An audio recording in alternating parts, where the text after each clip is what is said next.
Hi everyone, in front of me I've got INFINIX Note Edge, and let me share with you how to reset camera preferences on this device.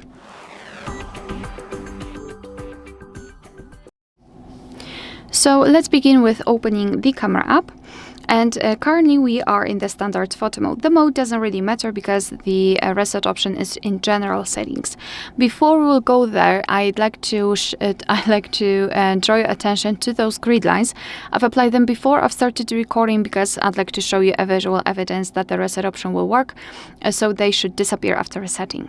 So now all we have to do is to swipe our finger from the bottom to the center, just like that, and here let's go to the very left and find the settings.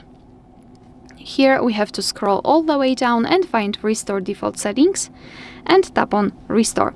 And as you can see, we just got back to the camera and the grid lines are not visible, which means that we just successfully reset all camera preferences. Alright, so that will be all. Thank you so much for watching. Please hit the subscribe button and leave the thumbs up.